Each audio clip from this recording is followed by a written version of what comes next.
menyebut kehadirat Allah Subhanahu wa taala, bahwasanya pada hari ini kita masih diberikan kesehatan sehingga kita bisa berkumpul dalam acara kegiatan diseminasi budaya positif. Salawat serta salam semoga selalu tercurah kepada junjungan kita Nabi besar Muhammad Sallallahu Alaihi Wasallam.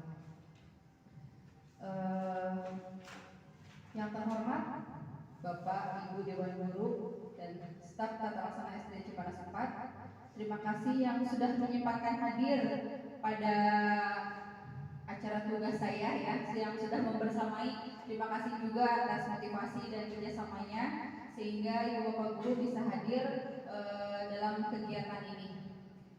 Hari ini kita akan berdiskusi mengenai diseminasi budaya positif modul 1.4. Ini adalah tugas saya di calon guru penggerak, sebagai calon guru penggerak ya.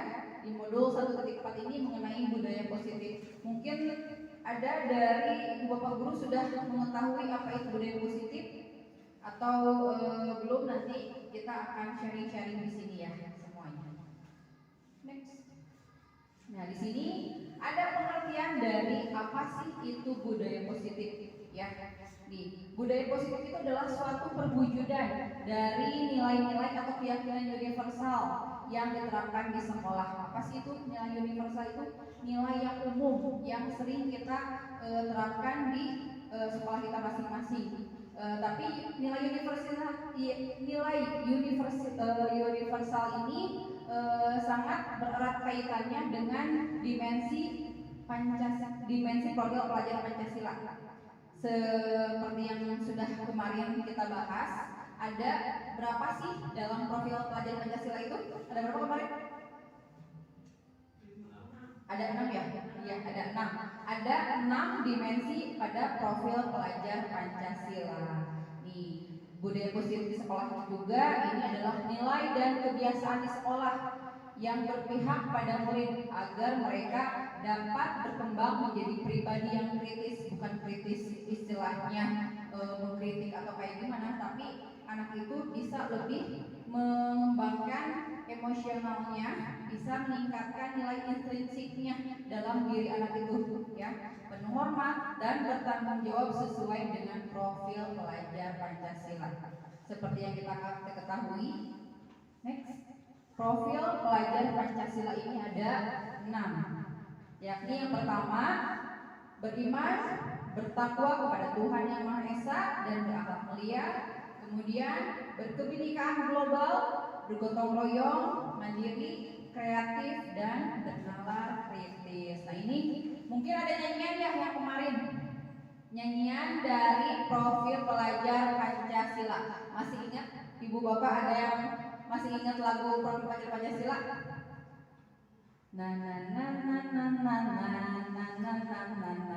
Ya, kita bareng-bareng ya, biar nggak apa suntuk ya. Yuk kita nyanyi bareng-bareng ya. 1, 2, 3. Pelajar Pancasila beriman dan bertakwa pada Tuhan Yang Esa dan berakhlak mulia, berkebinekaan global, gotong royong mandiri, kreatif dan bernalar kritis. Kayaknya Pak Teguh deh yang bisa.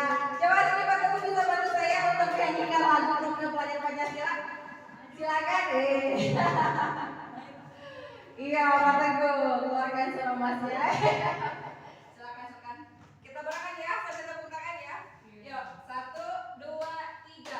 Pelajar Pancasila beriman dan bertakwa pada Tuhan Yang Esa dan berakhlak mulia, berkebinekaan global, gotong royong mandiri, kreatif dan bernalar kritis. Terima kasih Pak Teguh. Wow, sungguh luar biasa sekali. Next, yaitu mengenai 6 dimensi profil Pancasila yang sering kita terapkan di sekolah ya. Nah, ini mengenai, kita akan bahas lebih lanjut dari budaya positif. Dari budaya positif ini ada satu pembiasaan yang sudah dilakukan di sekolah. Apakah sudah sesuai dengan budaya positif kita, pembiasaan-pembiasaan yang sering kita lakukan? Sudah? Iya, alhamdulillah sudah ya. Intinya kita menerapkan budaya positif supaya anak bisa nyaman belajar di sekolah. Kemudian yang kedua, di sini ada pemantiknya. Apakah sudah sesuai dengan profil pelajar Pancasila serta visi sekolah kita? Sudah sesuai apa belum? Sudah sesuaikah budaya positif di sekolah kita mengenai visi kita yang diterapkan di sekolah? Sudah? Sudah ya. Seperti pembiasaan-pembiasaan mulai dari masuk sekolah, kemudian belajar di sekolah juga harus baca doa dulu kan? Ya. Nah itu pembiasaan-pembiasaan yang sering kita lakukan sehari-hari. Seperti hari Senin kita sering melakukan pembiasaan upacara bendera. Ya, hal-hal kecil itu yang sudah termasuk ke dalam budaya positif sesuai dengan profil pelajar Pancasila. Next. Nah, ini konsep dari utama budaya positif. Apa aja sih yang ada di budaya positif itu? Nih ya, satu, mengenai perubahan paradigma baru. Mungkin perubahan paradigma baru sudah kita bahas kemarin pas waktu kita diskusi di pendampingan individu ya. Nah, kita sudah membahas mengenai perubahan paradigma baru, kemudian disiplin positif, ada juga disiplin positif, kemudian nilai-nilai kebajikan, kemudian kebutuhan dasar manusia, motivasi perilaku manusia, restitusi posisi kontrol guru, keyakinan kelas, dan segitiga restitusi. Kita akan bahas mengenai satu persatu dari konsep utama budaya positif ini, supaya ibu bapak bisa mengetahui apa yang sudah saya pelajari di pendidikan guru penggerak ini. Next. Nah ini perubahan paradigma baru. Pembelajaran paradigma baru ini merupakan pembelajaran yang dirancang dengan prinsip berpihak pada murid sesuai dengan filosofi Ki Hajar Dewantara untuk mewujudkan profil pelajar Pancasila.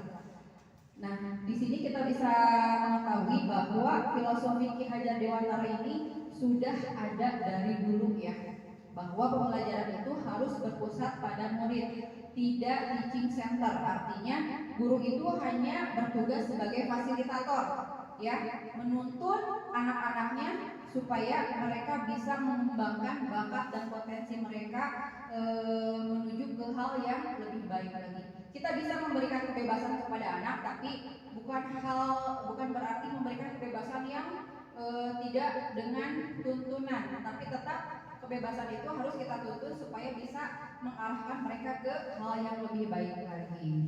Kemudian selain itu, pembelajaran paradigma baru mengacu pada pembelajaran berdiferensiasi. Artinya berdiferensiasi itu berpihak pada murid, dan kita istilahnya apa? Menilai murid sesuai dengan kebutuhan mereka yang beraneka ragam, yang berunik, karena mereka itu istilahnya mempunyai kemampuan yang berbeda-beda ya. Anak-anak itu tidak semuanya sama, tapi semuanya berbeda-beda. Anak yang satu dengan anak yang dua kemampuannya mungkin berbeda pula. Begitu juga karakteristiknya, jadi tidak semuanya sama. Dimana pembelajaran berdiferensiasi ini mengakui bahwa setiap siswa itu memiliki kebutuhan dan kemampuan yang berbeda-beda. Seperti sudah saya jelaskan tadi, bahwa setiap anak tidaklah sama. Mereka mempunyai kekurangan dan kelebihan masing-masing yang kita harus bisa mengembangkan bagaimana mereka bisa mengikuti pembelajaran seperti halnya. Next. Nah, di sini ada teori kontrol Dr. William Glasser. Bisa terbuka Pak?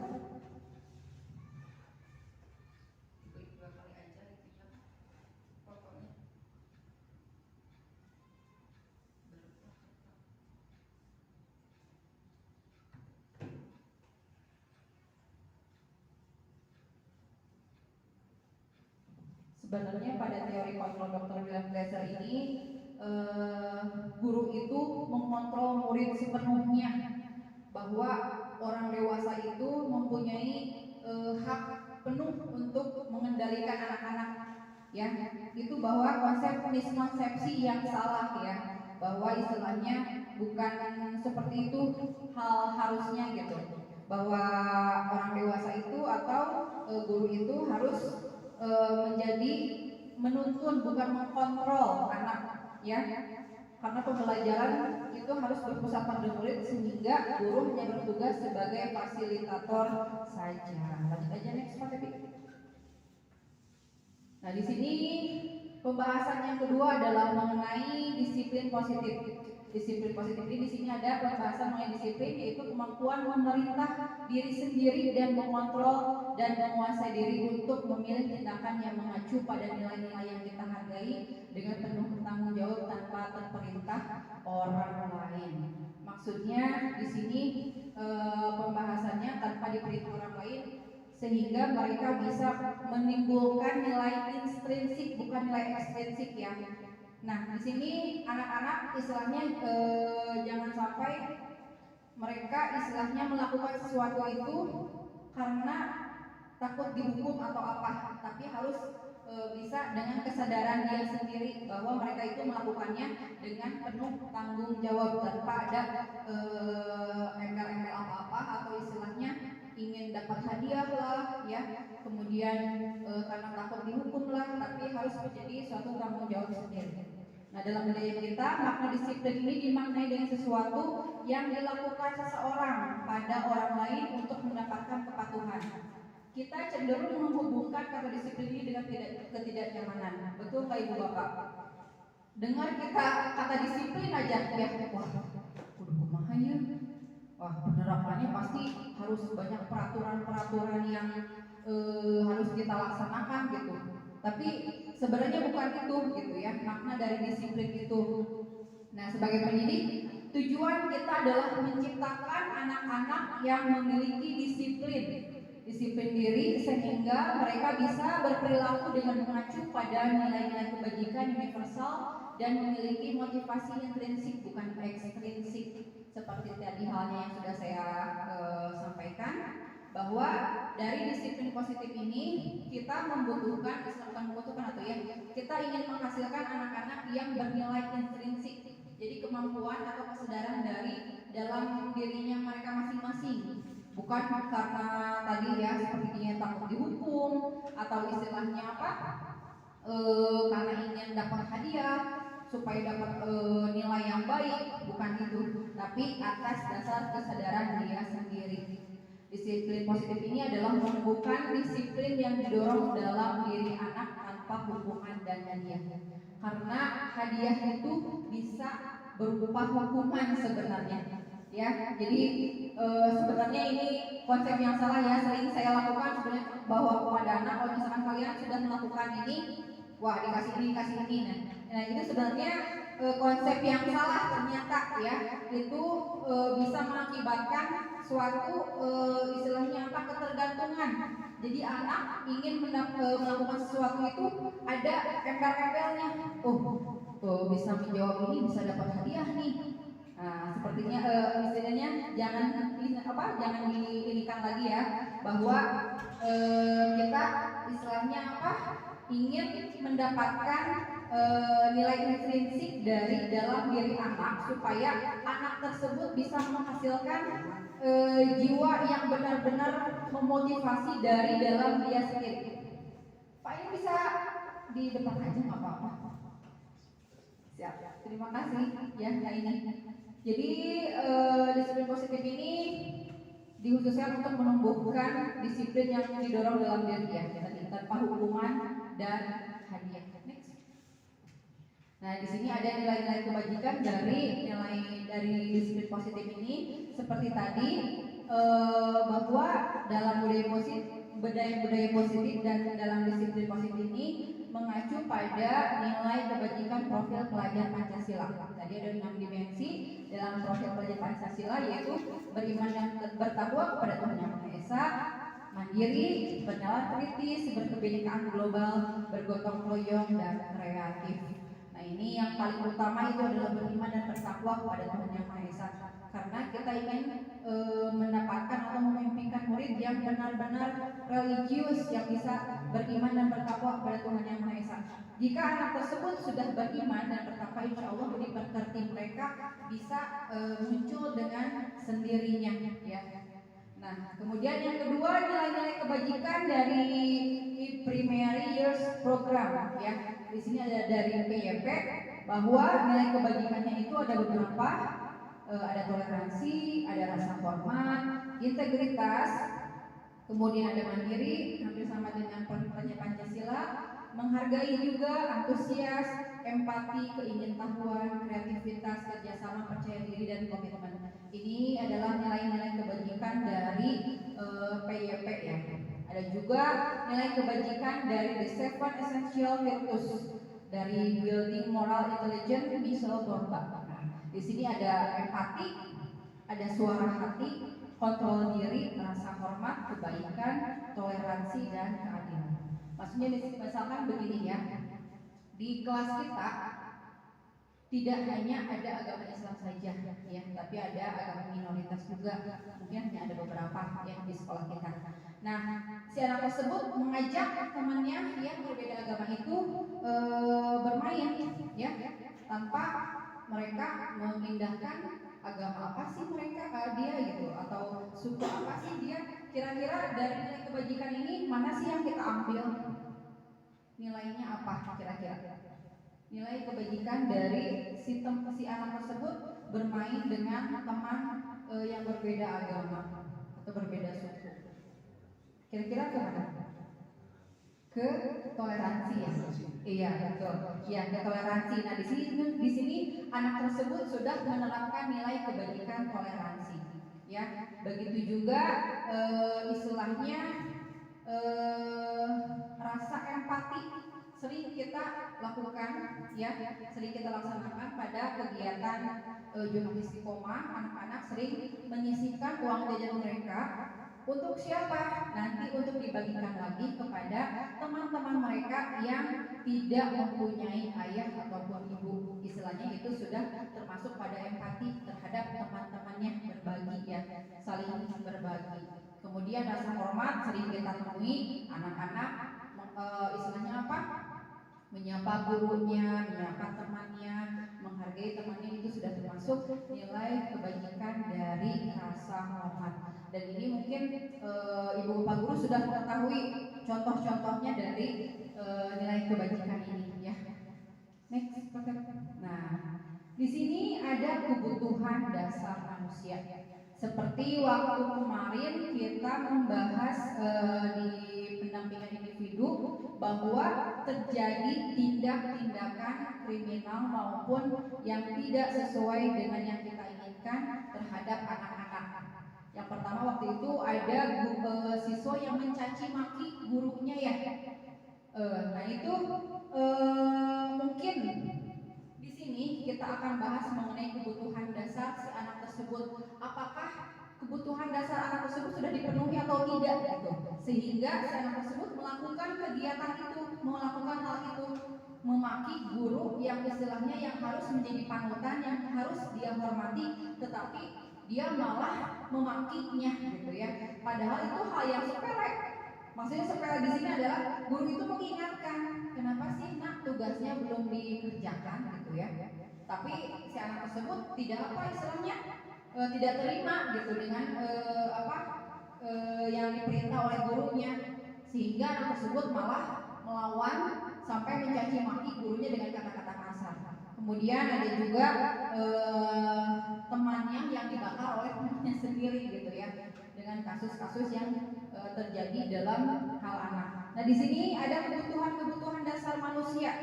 Menurut Dr. William Glaser, ini ada 5 kebutuhan yang harus dipenuhi oleh setiap manusia, termasuk kita juga sebagai guru, ya.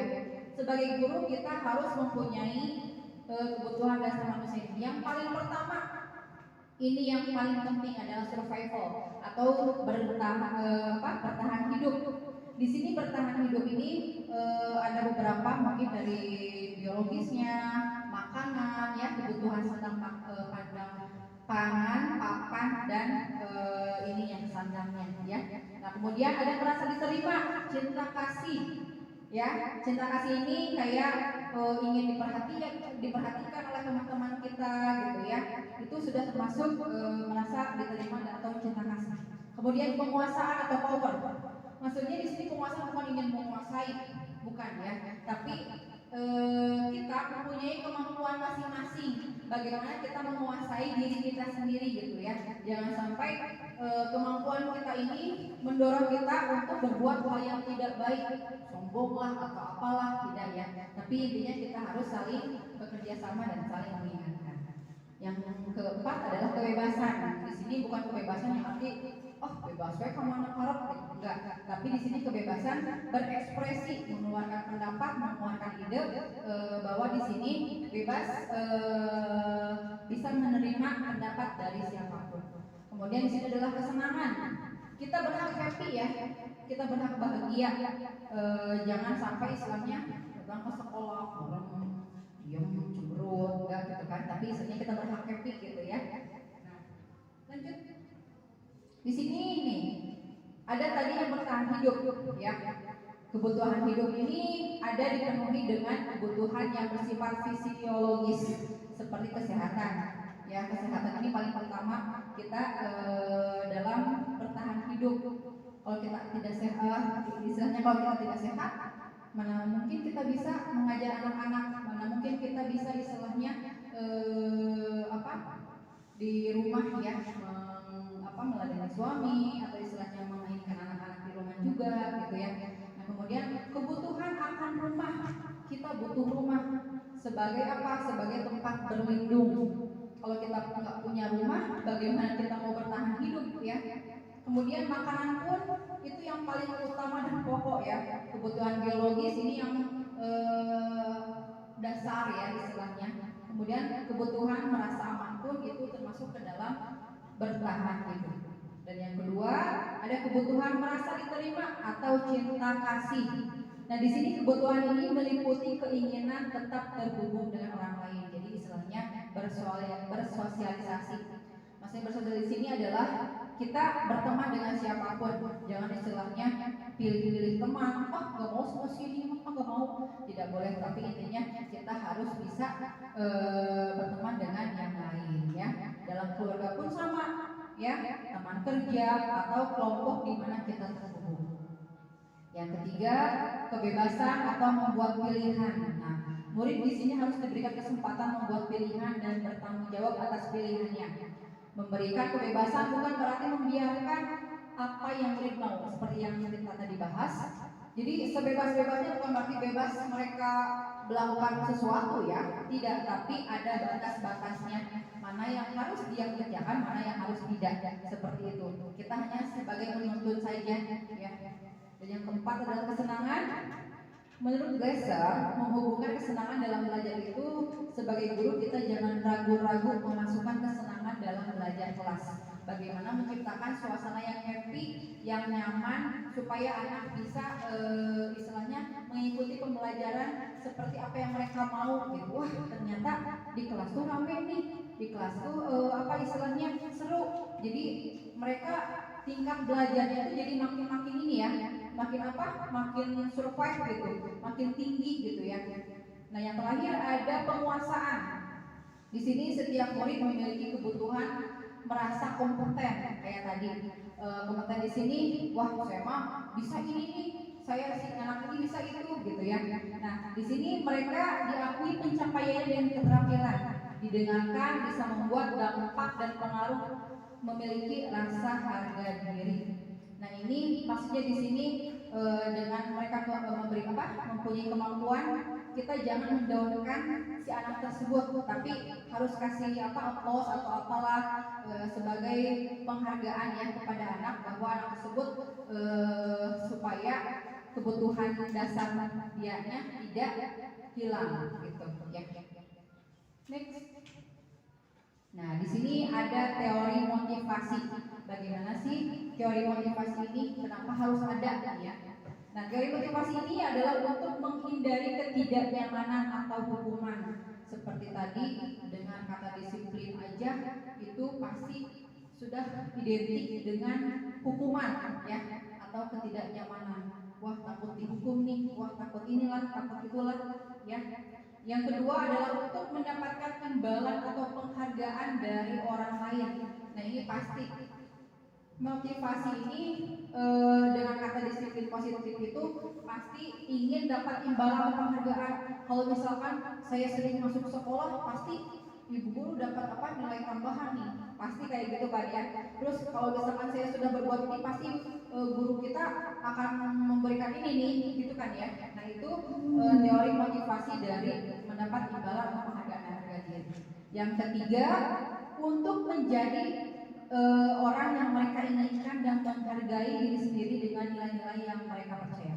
Maksudnya di sini menumbuhkan nilai intrinsik. Menumbuhkan nilai intrinsik ini adalah menjadi orang yang mereka inginkan. Pasti setiap anak menginginkan bahwa mereka itu ingin menjadi anak yang baik, anak yang soleh. Nah itu yang kita harus kembangkan terhadap anak, ya. Bagaimana anak tersebut menumbuhkan nilai intrinsik supaya bisa menghargai dirinya sendiri serta nilai-nilai yang mereka percaya, seperti yang tadi nilai motivasi atau toleransi, ya, kerjasama seperti yang sudah kita bahas. Next. Nah ini di sini ada tadi teori motivasi juga menginikan ke sini ya, ke hukuman atau konsekuensi dan restitusi. Di sini ada 3 mengenai teori motivasi. Apa sih itu hukuman? Apa sih itu konsekuensi dan restitusi? Biasanya di teori motivasi ini biasanya kita hanya mendapat 2 ini ya, hukuman dan konsekuensi ya. Nah, hukuman dan konsekuensi. Restitusi ini kita jarang istilahnya baru apa sih? Baru mendengar arti kata restitusi sebenarnya ya. Mungkin ya. Bagaimana Pak ini baru mendengar atau sudah lama mendengar kata restitusi? Baru ya, mungkin ini hal yang baru kita terapkan. Nah, kita akan bahas mengenai apa sih itu nanti restitusi ya.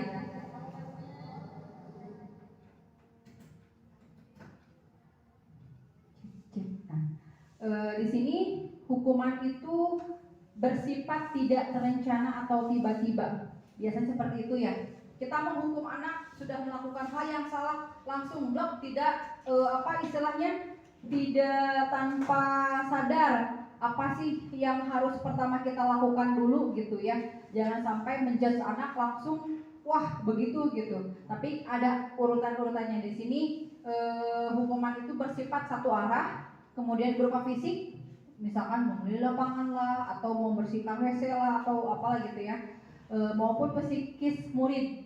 Nah nanti ini istilahnya akan berdampak panjang untuk anak ya. Bahkan bisa sampai dewasa, anak bisa mengingat dari apa yang telah mereka dapatkan dari hukuman ini. Makanya kita harus bisa lebih istilahnya mengenali bagaimana anak tersebut melakukan kesalahan, apa yang harus bisa kita kasih solusi kepada anak tersebut. Nah, ada juga konsekuensi. Konsekuensi ini yaitu sudah terencana sebenarnya ya, sudah terencana atau sudah disepakati, sudah dibahas dan disetujui oleh murid dan guru, dibuat oleh pihak guru maupun sekolah, sehingga murid tetap dibuat tidak nyaman ya. Tetap di sini murid dibuat tidak nyaman untuk jangka waktu pendek, biasanya diberikan berdasarkan suatu data yang umumnya dapat diukur. Misalkan contohnya apa ya untuk konsekuensi? Misalkan begini, anak tersebut meminjam pensil terhadap temannya, kemudian tanpa sengaja si anak tersebut mematahkan si pensil itu gitu ya, sambil main-main gitu ya. Nah, otomatis dia harus menerima konsekuensi ya. Misalnya jangan hanya langsung aja dikasihin orang yang dipinjaminya juga atau teman yang dipinjami juga tidak mau gitu ya, asalnya si pensil itu utuh, tapi kenapa pas waktu balik menjadi patah gitu. Nah, apa sih yang harus dilakukan anak itu? Nah, ini konsekuensi si anak itu harus konsekuensi terhadap apa yang telah dia perbuat, kesalahan apa yang telah dia perbuat. Tadi kesalahan yang dia telah perbuat adalah mematahkan pensil. Konsekuensinya apa kira-kira? Menggantinya dengan pensil yang baru. Walaupun si anak tersebut tidak nyamannya dengan cara mengeluarkan uang jajan yang harusnya dipakai dia untuk jajan, tapi dipakai untuk membantu atau mengganti pensil temannya, seperti itu ya. Tapi itu berdampak pendek sih, tidak berdampak panjang ya, seperti hukuman gitu. Nah kemudian di sini ada restitusi. Restitusi ini adalah pilihan atau solusi menguatkan murid untuk jangka panjang terhadap masalah yang ingin dipecahkan. Kemudian murid bertanggung jawab atas perilakunya. Nah ini nanti kita akan bahas mengenai dalam segitiga restitusi apa yang akan kita lakukan. Sebenarnya dalam sehari-hari kita sebenarnya sudah melakukan segitiga restitusi, tapi tanpa sadar bahwa itu namanya segitiga restitusi gitu ya. Mungkin nanti di pembahasan yang lain kita akan menjelaskannya lebih lanjut. Next. Nah, sebelumnya kita ice breaking dulu deh supaya sudah mulai jam-jam rasial ya. Supaya tidak ngantuk nih. Di sini ada tebak gambar ya. Saya akan membagikan dulu kertas. Nanti Ibu Bapak Guru bisa menuliskan di si kertas tersebut atau bisa langsung menjawabnya boleh ya. Nanti saya akan bagikan dulu.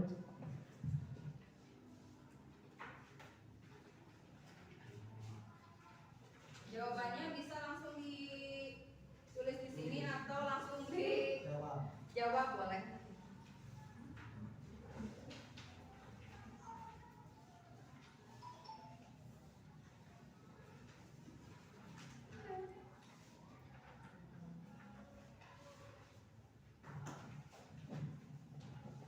Coba, di sini ada explication mengenai tebak gambar. Kira-kira gambar apa sih ini gitu ya? Akan menghasilkan suatu kata atau kalimat. Nah, di sini ada huruf P, kemudian ada yang bermimpi tambahin N, ada B sama kira-kira apa coba? Menjadi apa nih? Cuk boleh? Good, boleh semua. Pemimpin bangsa. Kenapa disebut pemimpin bangsa? Di sini ada huruf P ya? Ada P, kemudian mimpi. P, kemudian mimpi tambahin M, B tambahin angka jadi pemimpin bangsa. Nah ini sudah terlihat ya. Nah lanjut ditebak gambar yang kedua. Ada, kira-kira apa nih? Good. Pak Teguh ya betul. Ini adalah rajin belajar. Ada huruf ra. Ini huruf apa? Gambar jin ya. Jadi otomatis rajin. Anak sedang belajar. Jadi rajin belajar. Lanjut. Nah, kira-kira ini apa nih? Perizinan. Ya, ada dikit lagi. Surat. Ya betul. Surat perizinan. Betul ya Pak Idin. Di atas ada suratnya, ya. Kemudian ada gambar peri. Peri ini ditambahin jin sama an. Jadi surat perizinan. Betul, wah udah mulai ini nih. Udah mulai saling ini nih. Next. Kira-kira apa nih?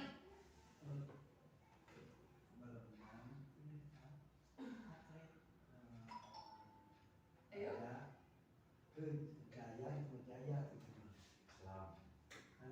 Selamat Raya.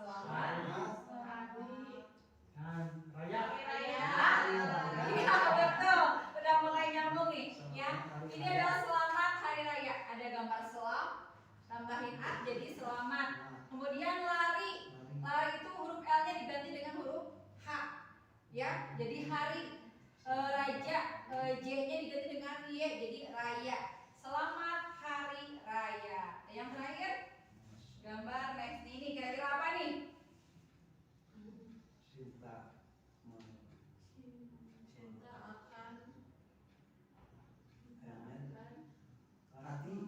Hati, betul?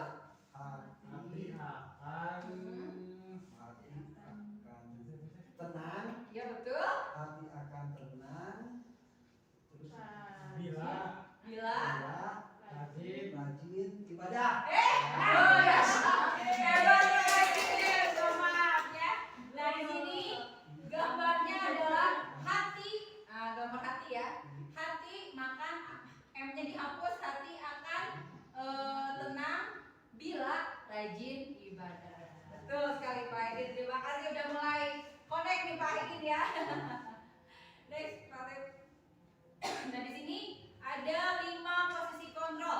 ya yang kita akan bahas di paling utama untuk seorang guru. Bagaimana sih diantara posisi kontrol ini ya? Apa yang sudah kita laksanakan pada saat posisi kontrol? Di mana kita ada di ada dalam tahap yang mana nih kita nih berada nih ya? Pertama, ada sebagai penghukum, apakah kita sebagai penghukumkah? Ya, atau membuat rasa bersalah?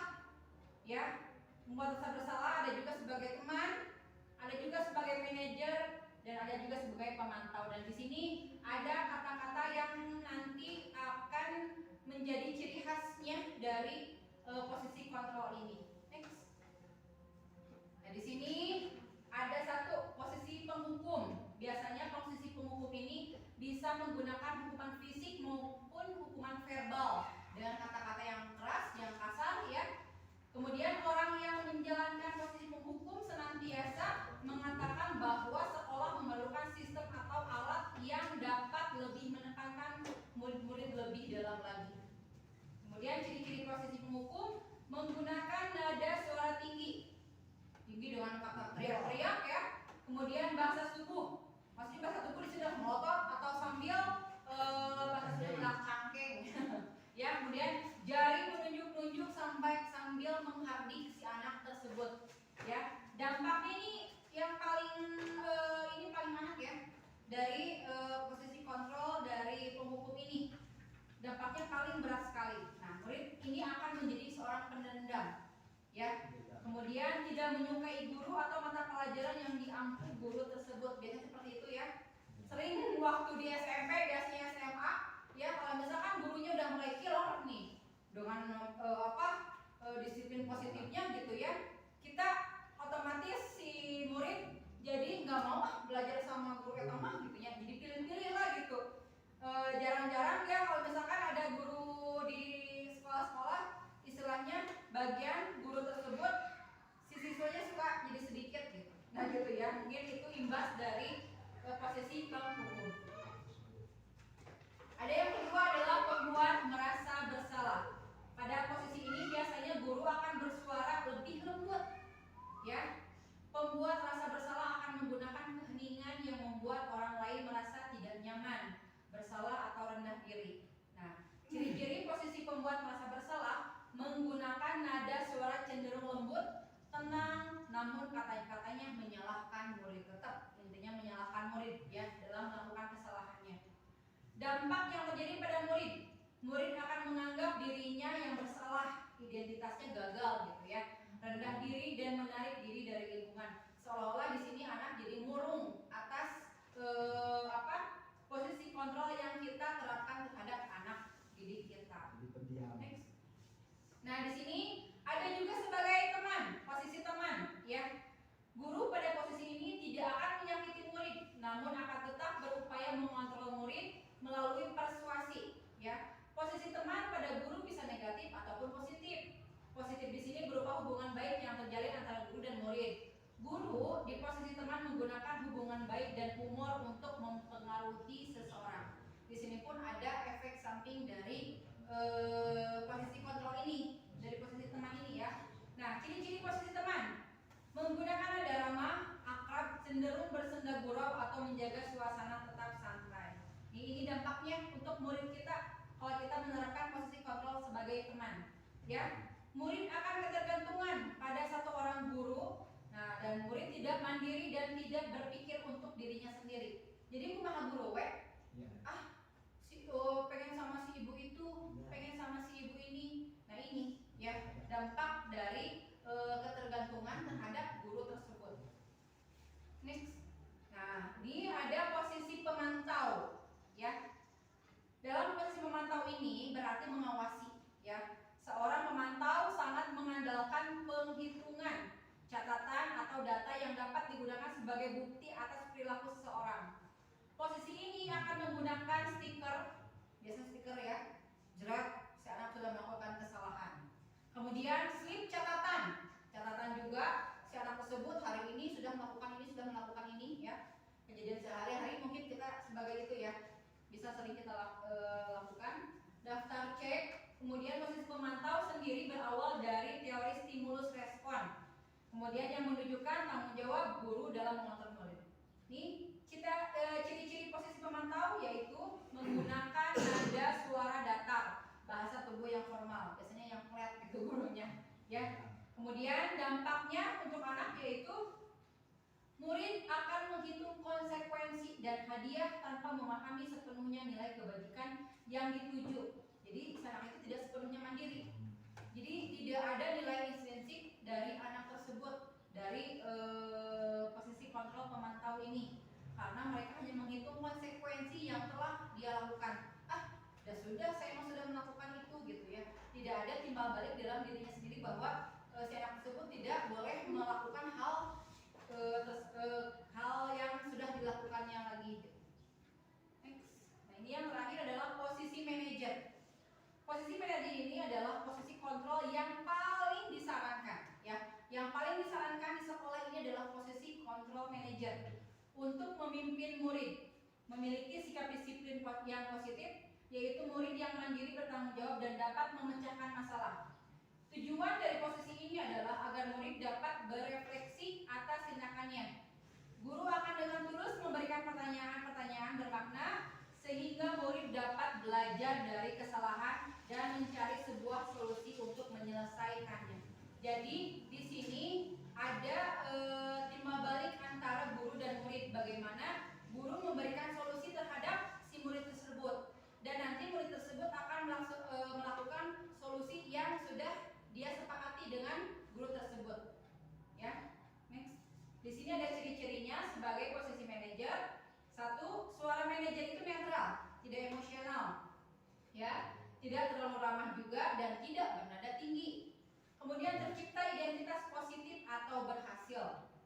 Nah, guru akan dengan tulus mengajukan pertanyaan-pertanyaan bermakna agar membuka pikiran murid. Mengapa sih murid tersebut melakukan seperti itu? Kenapa sih dia sampai melakukan seperti itu? Solusi apa sih nanti yang akan harus kamu lakukan gitu ya? Dan guru membimbing murid untuk memecahkan masalah secara mandiri. Solusi yang diberikan oleh anak nanti akan dilakukan oleh anak itu sendiri. Ini dampaknya dari posisi manajer. Murid itu nanti akan mandiri dari posisi kontrol yang telah kita laksanakan. Di sini akan meningkatkan nilai intrinsik dia gitu ya dalam diri anak tanpa ada embel-embel apapun. Ada ingin penghargaan lah atau hadiah lah ya. Nah di sini murid juga akan percaya diri dan dapat memecahkan masalah. Next. Nah di sini nanti ibu bapak guru akan menonton sebuah video atau 5 buah video ya. Apakah nanti sama ibu bapak guru bisa ditulis di kertas yang tadi? Kira-kira jawabannya apa nih? Posisi kontrol yang mana nih? Menurut bapak ibu guru, apakah sebagai tadi pembuat rasa bersalah? Ataukah sebagai penghukum, ataukah sebagai teman, pemantau atau manajer? Ya, silakan Pak, dibuka linknya.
kira-kira menurut Ibu Bapak Guru, si guru tersebut sudah menerapkan posisi kontrol sebagai apa? Boleh ditulis dulu. Kira-kira sebagai apa? Apakah sebagai tadi pemantau, manajer, teman, atau sebagai penghukum, atau sebagai pembuat rasa bersalah? Pendapat pribadi. Pemantau dan manajer. Bersalah. Coba ditulis aja di kertas, langsung di ke atas kan? Kira-kira apa? Pemantau, Ibu? Pemantau dan manajer. Pemantau dan manajer. Apa? Pemantau manajer? Manajer. Oke. Next, lanjut, simpan dulu jawaban Ibu Bapak ya. Kita lanjut ke video kedua.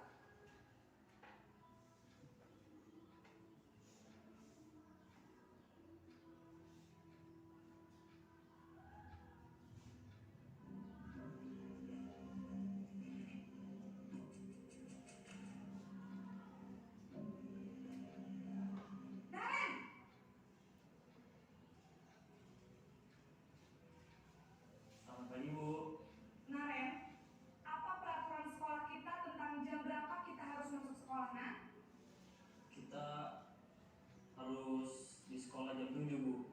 Iya, betul. Sekarang sudah jam 7.20. Naren sudah tahu konsekuensinya jika terlambat hadir. Paham, Bu. Saya harus tinggal kelas pas jam istirahat selama 20 menit. Iya, benar. Konsekuensinya demikian. Jadi nanti jam 9.30 pas istirahat, kamu harus tinggal di kelas, kerjakan tugas tambahan untuk ketertinggalan kamu, ya? Baik, Bu. Nah, kira-kira dalam video ini posisi kontrol guru sebagai penghukum. Oke, silahkan ditulis dulu. Nanti kita akan apakah sama jawabannya gitu ya. Yang ketiga videonya. Next.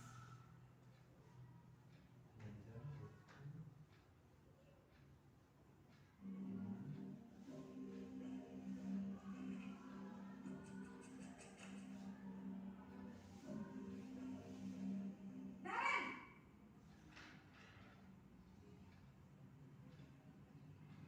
Selamat pagi, Bu. Wah, sudah jam berapa ini, Nak? Terlambat lagi ya, sayang. Iya, Bu. Habis ibu saya lupa bangunkan saya, Bu. Kamu malah menyalahkan ibu kamu. Kamu bukannya anak yang larinya paling kencang. Kok terlambat sih? Iya, Bu. Saya memang terlambat bangun tadi. Jadi, biarpun saya lari kencang, tetap nggak kekejar, Bu. Ya sudah sana. Nanti lain kali larinya lebih kencang lagi ya. Biar gak terlambat lagi. Bikin seneng ibu. Demi ibu. Bisa kan? Bisa lah, Bu. Ya sudah sana masuk kelas. Ibu beresin urusan absen kamu.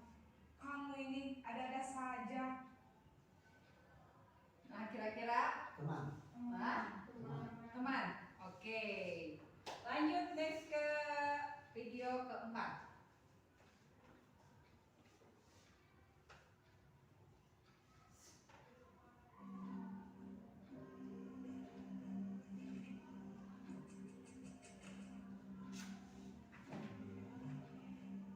Naren!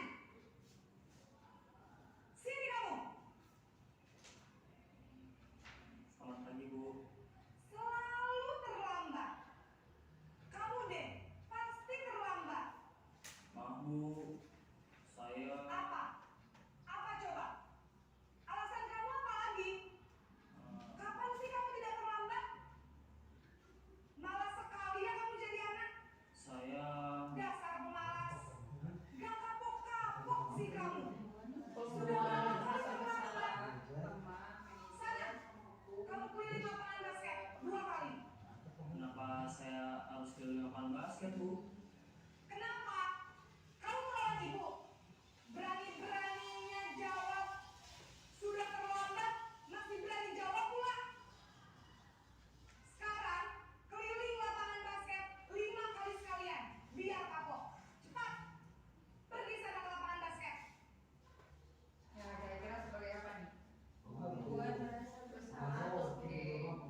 kejadian tersebut.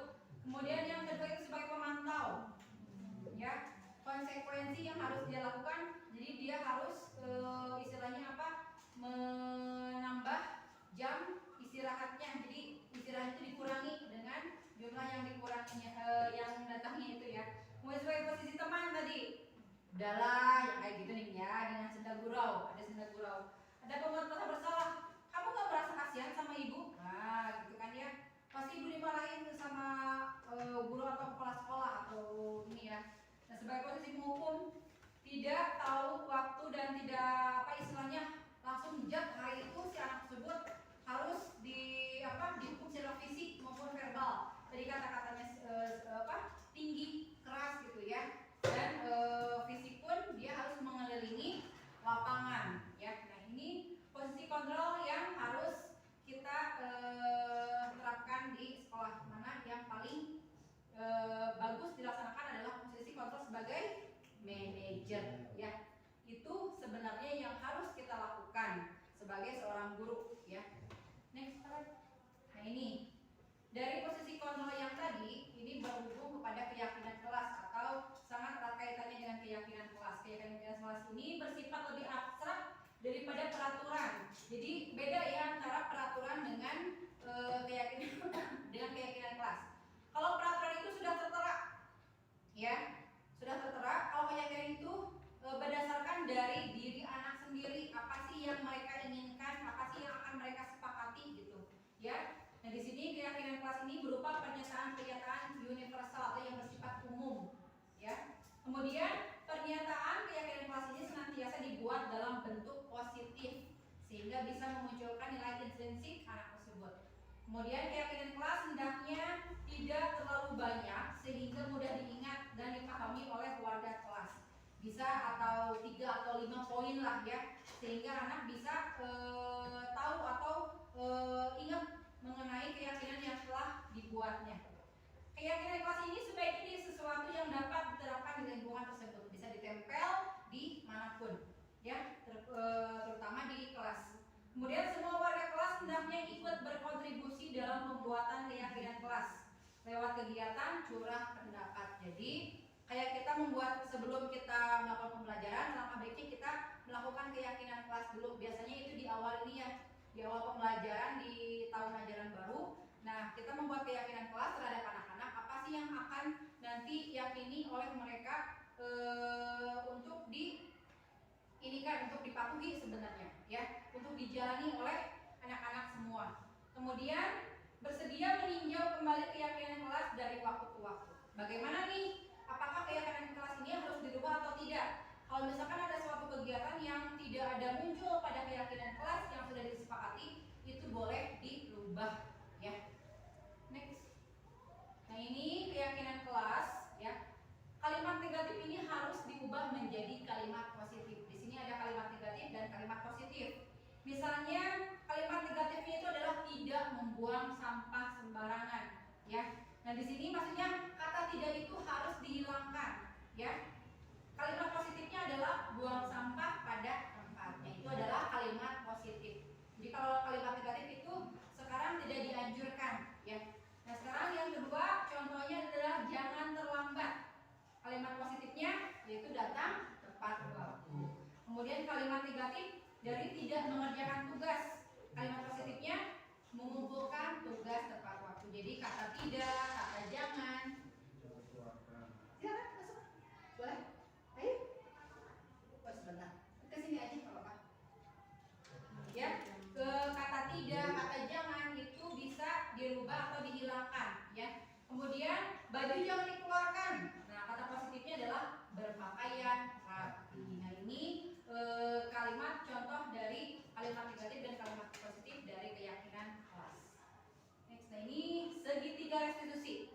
Dalam segitiga restitusi ini adalah suatu proses dialog yang dijalankan oleh guru atau orang tua agar dapat menghasilkan murid yang mandiri dan bertanggung jawab. Kita akan bahas di sini mengenai segitiga restitusi. Next. Nah ini segitiga restitusi yang harus kita terapkan di sekolah. Yang pertama adalah menstabilkan identitas. Menstabilkan identitas ini adalah kita mengetahui kenapa anak apa yang telah anak perbuat itu, kenapa dia berbuat kesalahan. Kemudian validasi tindakan yang salah. Jadi jangan sampai langsung menjudge dulu si anak tersebut salah gitu. Tapi kita harus mendengarkan dulu kronologis kejadiannya kayak gimana gitu ya. Jangan sampai misalkan ada dua anak yang ini nih berantem. Kita jangan menginikan hanya satu pihak saja, tapi dua pihak dulu ya. Kejadian yang satu bagaimana, kejadian yang dua bagaimana. Setelah kita mengetahui dari dua posisi ini ya, solusinya yang terakhir adalah menanyakan keyakinan kelas atau menanyakan keyakinan sekolah. Ini membuat si anak tersebut diberikan solusi oleh guru bagaimana si anak tersebut bisa memperbaiki kesalahannya ya. Nah ini adalah contoh dari penerapan segitiga restitusi. Sini ada murid saya namanya Akan, pas satu pelajaran meniup-niup priwit ya, sampai mengganggu temannya, gak berisik gitu kan ya. Tapi anaknya enjoy aja gitu. Nah kemudian setelah itu, nah ini penerapan segitiga restitusi.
Ini hanya skenario saja ya Bapak Ibu. Kenyataannya mungkin kadang saya pun tidak hanya sebagai manajer saja, tapi kadang sebagai langsung plek menghukum, kadang sebagai teman gitu ya, kadang juga sebagai pemantau.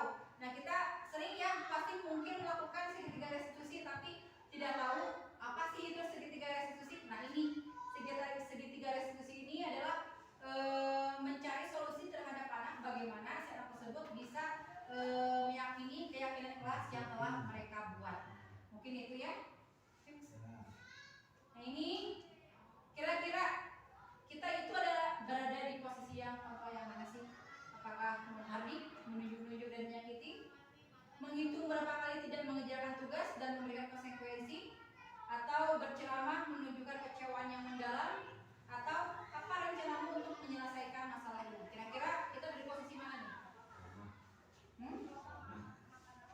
Yang mana? Yang ceramah ya? Ya, sebenarnya kita harus melaksanakan kegiatan yang terakhir. Apa rencanamu untuk menyelesaikan masalah ini? Supaya anak tersebut bisa memunculkan nilai kemandirian dia, nilai intrinsik dia, nilai tanggung jawab dia untuk menyelesaikan setiap permasalahannya. Itu mungkin ya, Bu Pak. Next Pak. Alhamdulillahirrahmanirrahim. Mungkin itu yang sudah saya sampaikan. Mudah-mudahan bisa bermanfaat untuk ibu bapak semuanya. Mudah-mudahan kita juga bisa menerapkan budaya positif, disiplin positif, kemudian segitiga restitusi dan posisi kontrol untuk guru yang baik, yaitu adalah posisi manajer. Mungkin itu saja. Sebelumnya saya ingin mendapat umpan balik dari ibu bapak guru. Mungkin ada satu atau dua patah kata dari ibu bapak guru mengenai desiminasi yang telah saya sampaikan. Mungkin Bapak Ahidi bisa? Insya Allah, coba adik-adik dulu. Ayo, sampai Bapak teman saya. Ayo, pendapat. Ayo, ayo.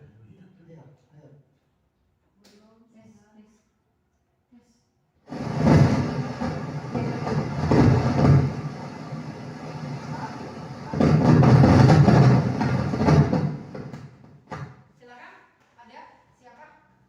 Ibu bapak gurunya? Oh iya. Silakan, mau Bude? Ayo, Bu Yen, Pak Teguh, umpan balik mengenai disiminasi yang telah dilaksanakan. Gunung atau boleh? Ayo. Silakan, Ibu boleh, silakan. Ada? Di payung boleh Pak?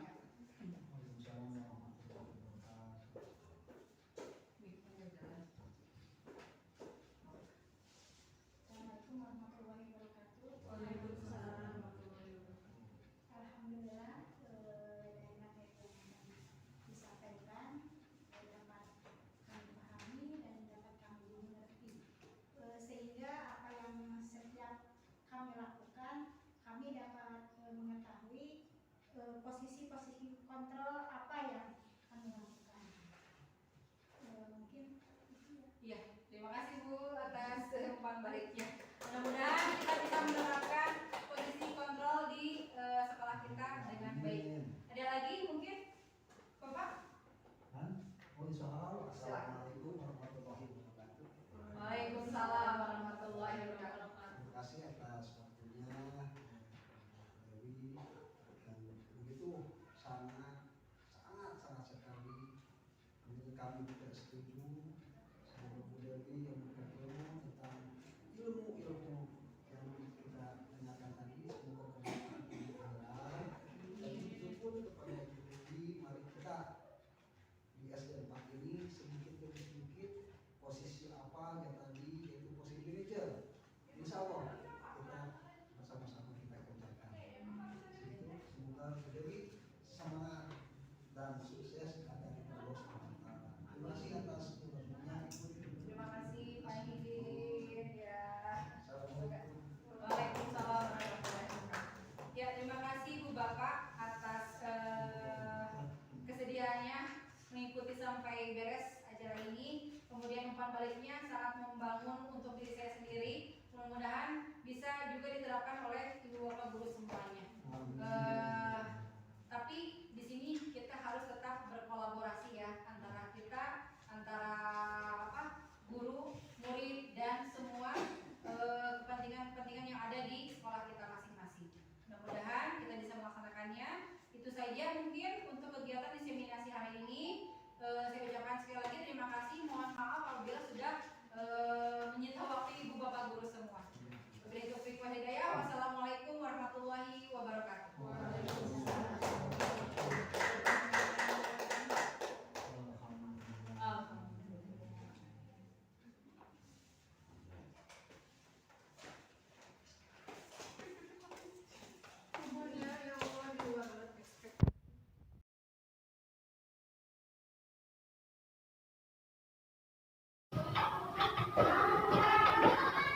Assalamualaikum warahmatullahi wabarakatuh.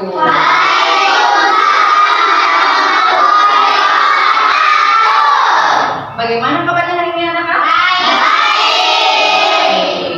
Tetap semangat ya untuk kalian belajar. Nah, kali ini kita akan membuat keyakinan kelas. Oke? Yang tahu kan keyakinan kelas itu apa? Nih, keyakinan kelas itu adalah suatu kesepakatan kelas yang disepakati atau diyakini oleh kalian semua, termasuk ibu guru juga, ya. Nanti kalian akan membuat keyakinan atau kesepakatan kelas untuk mendisiplinkan atau menerapkan disiplin positif di kelas.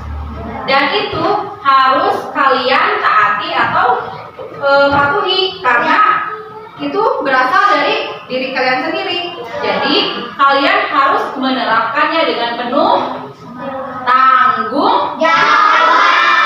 Siap semua? Ya.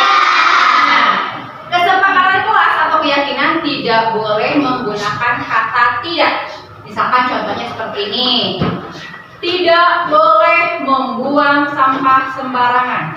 Jadi alangkah bagusnya menggunakan kata seperti ini. Buanglah sampah pada sembarangan. Nah, itu ya, seperti itu ya. Dan itu harus disepakati atau diyakini oleh kalian semua. Siap semua? Siap. Nanti ibu akan memberikan kertas yang akan diisi oleh kalian sendiri. Apakah keyakinan kelasnya atau kesepakatan kelasnya kalian nanti tuangkan dalam si kertas itu, ya. Kemudian nanti kita akan tempelkan di kertas karton itu. Oke, siap semua? Siap. Ibu akan bagikan. Kenapa? Dikasih jadi ya.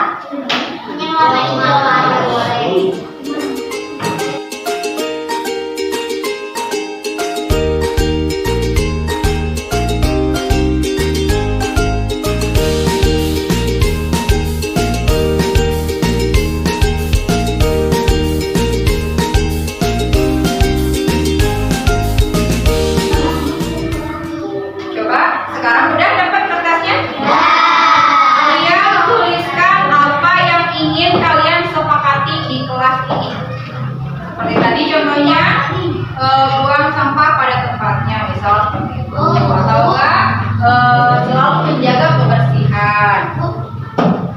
Boleh bebas keinginan kalian sekolah mau apa, dan itu harus kalian sepakati, ya. Yuk, tulis buat apa?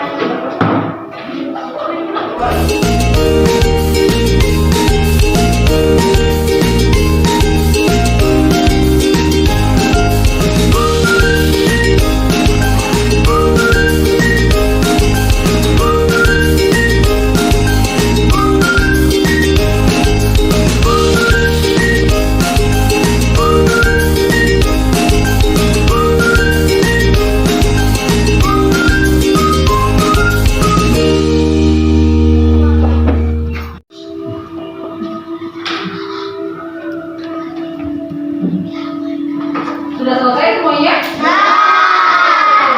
Yang sudah, boleh kita tempelkan di depan satu persatu, sayang ya.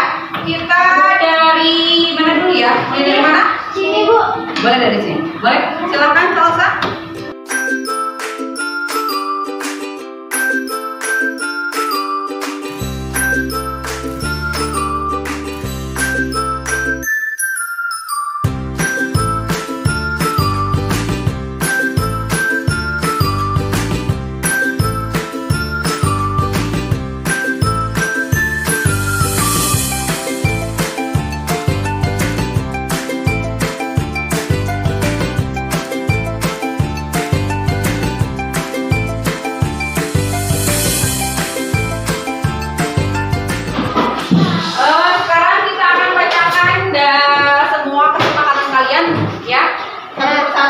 Ada di sini dari kata Jihan, berkata jujur dan buang sampah pada tempatnya, tertib pada saat belajar dengan guru, menghargai pendapat orang bagus.